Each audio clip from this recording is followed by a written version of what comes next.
27th City Hall update on COVID-19 related issues. So as we've seen, our positive cases here in Pennington County have gone up, and over the last 7 days they've gone up by 87 new positive results, or 100% in that time. So it's true, it's confirmed, we're on the way up. Whatever the peak will be, it seems to be that we're on the way there now. There is evidence of more community spread, and also evidence that the Native American population is being affected to a greater extent at this early stage in this pandemic. So we are coordinating as much as daily with the local hospitals to understand what their needs are, and we'll continue to do so. So concerning rapid transit system, I'm here with Megan Gould from the rapid transit system. Previously, we have reported 2 drivers testing positive for COVID-19. One of those on May 16th, and the second one on May 24th. So today we are announcing that a 3rd rapid transit driver has tested positive. And so this is going to require some action on our part. First and foremost, rapid transit system will suspend service beginning this Saturday, May 30th, until June 15th. So that is a 2+ week period of time where there will be no public transportation system operating in Rapid City. So those relying on this service should be making those preparations over the next couple of days. Friday will be the last day this week. During that time, we'll have extensive cleaning and sanitizing that will be taking place on all the buses and in all the rapid transit buildings. Also during that 2-week period, all RTS drivers will be self-monitoring for symptoms. All of the buses will be evaluated for additional safety measures, such as physical barriers, and the drivers will be paid as a requirement of the CARES Act. And when service resumes on June 15th, there will be, the drivers will be better equipped with high efficiency masks and perhaps protective shields, and any other safety measures or policies will be revealed prior to that time. So how did this happen? How does it happen that your bus drivers are coming down with COVID-19? Well, there's certainly no way to know for sure. But we do know that the drivers have had little or no contact with each other. So logic would state then that it's more likely they contracted the virus at home or at work from their contact with passengers of rapid transit system.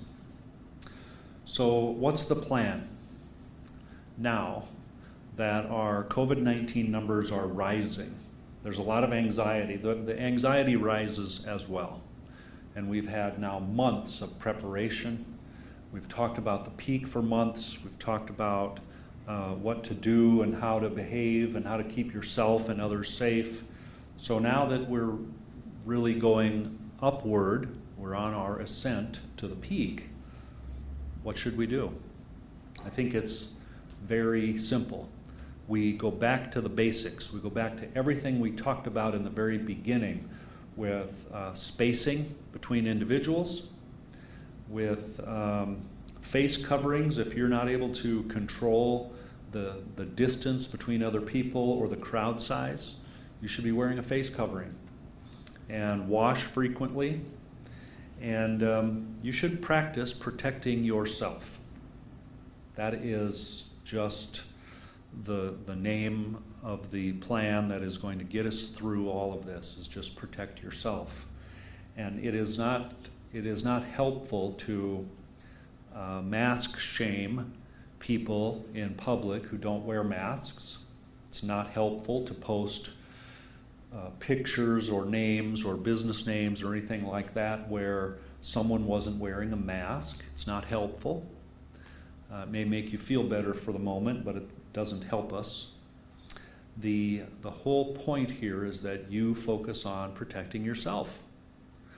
You cannot protect single-handedly the entire community or everyone else in your family. We have to rely on ourselves for that to a great extent.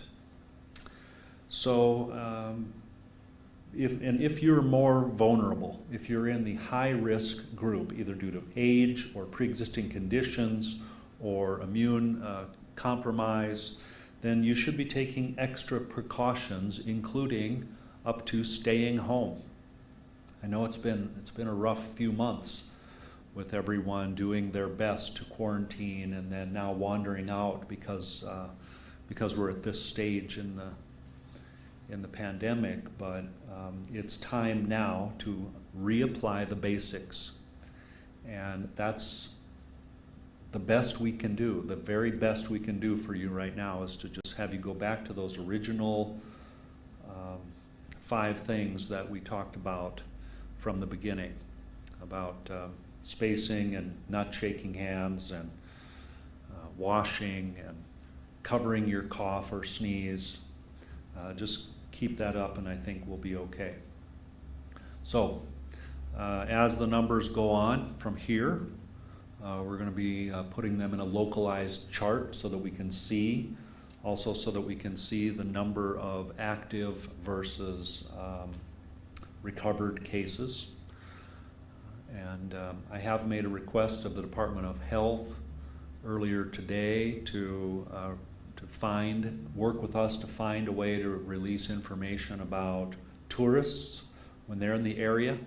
I think there's a bit of a problem with reporting that type of thing. I mean, philosophically, it seems like it's problematic to where do we report a visitor who lives in Arizona if he tests positive at one of our local hospitals.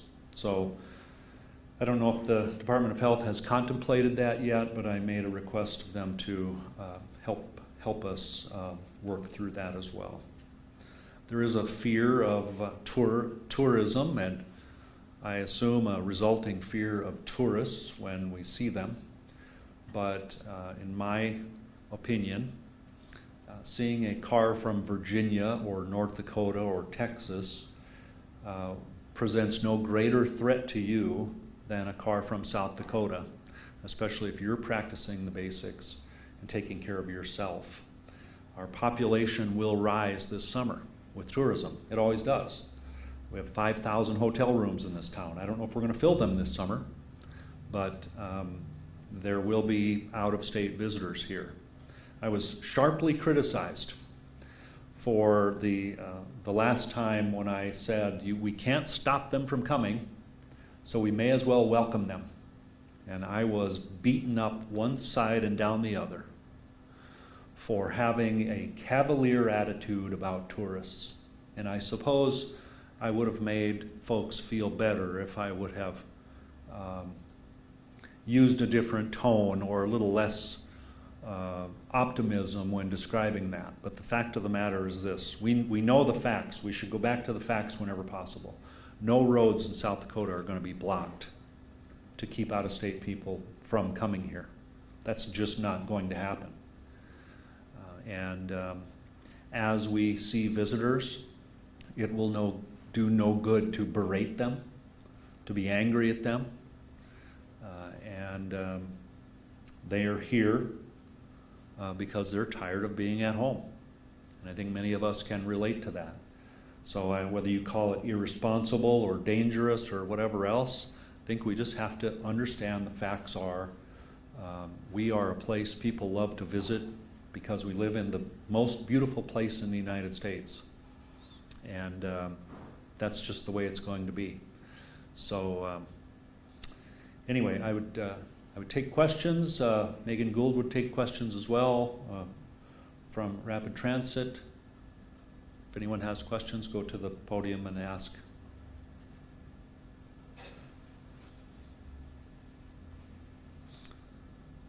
Mayor Nathan Thompson with the Rapid City Journal. Related to the most recent case on rapid transit, can we talk a bit about what those sanitizing and disinfecting procedures are that are being done on the vehicles themselves? So currently with our rapid transit buses, Rapid Ride and Dial Ride, we are making our employees disinfect with a sanitizer as often as they possibly can. They're wearing masks, they're washing hands using hand sanitizer, and cleaning their buses thoroughly at the end of their shifts. With this suspension, we are looking at bringing in a company to go through and completely do a thorough sanitizing process with them, cleaning the upholstery in each bus, wiping down all the handrails, and doing all of that.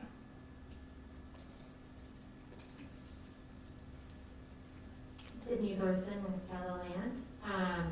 My question is, what do you advise those people who rely on the transit system to do instead of taking the transit system when it's down? While we are down for these next 2 weeks, we highly recommend them to reach out to anyone that they may know to either bring them groceries, bring them supplies, take them to medical appointments. If that is not the case and they don't have someone, where as a community, we need to come together and provide those services for them as well as if we can. Okay. And then my other question is, if you guys can say, how are those drivers doing? Are they showing symptoms? Are they mild or harsh or anything like that? You know, as of right now, the drivers are doing okay. I've been keeping in touch with them, and to that extent, that's pretty much what we can provide as far as information. They are doing okay. Dave Kidd with News Center 1. Do we know if any of the the riders have tested positive for COVID-19 at all? And are we working with the Department of Health at all to track any of that? We have not heard of any actual riders testing positive or being tested in that sense. The Department of Health has not provided that information, and the riders themselves have not provided that information. Callie with CODA. I know you guys have a date that it will probably go back to normal, but do you think that could end up being extended depending on what does happen? I know it's a what if, but is that possible? You know, with COVID-19, everything's kind of unknown to everyone, and at this time, we're going to try to hit that June 15th date. If something happens, there's always that possibility, but for now, that's where we're starting.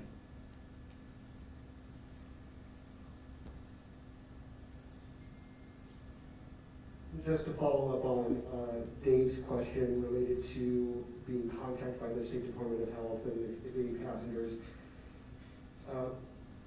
have you been able to provide any information about contact tracing to the State Department of Health that would help them in identifying anybody who may have been exposed or any process related to that? Mm-hmm.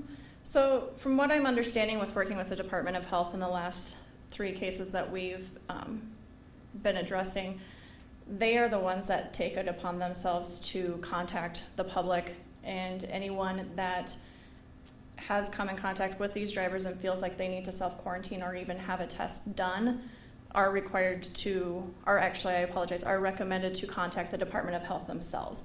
So us as a transit agency, we have not done any contact tracing. The Department of Health has been doing that, and I'm not sure what their protocols or requirements or anything like that is.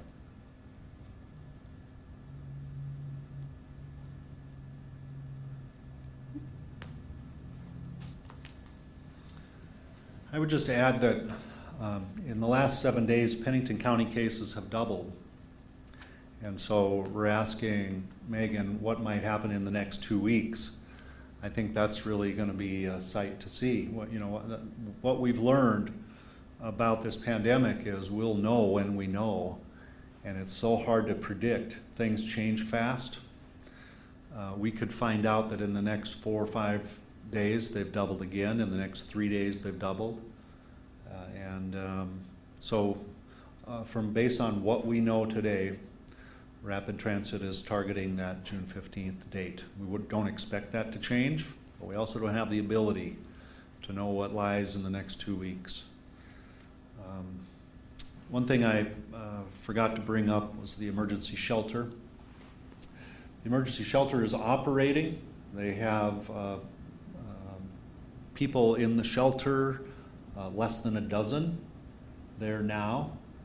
A number of those, less than half or right at half, have tested positive for COVID-19. They are in a special section of that shelter.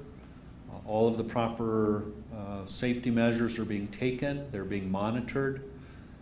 It is not a Marriott over there. It is a huge conference space that we have fitted to be an emergency shelter, a temporary shelter. So it's serving its purpose right now, and staff, both private and public staff over there, are doing all they can to monitor those symptoms, report to healthcare officials, and do the best, do what's in the best interest of those individuals. So we have seen a variation from day to day on the population over there. It might go up by 2 and down by 3, or it's a little bit erratic right now without a definite pattern, but it is increasing over the last week. So,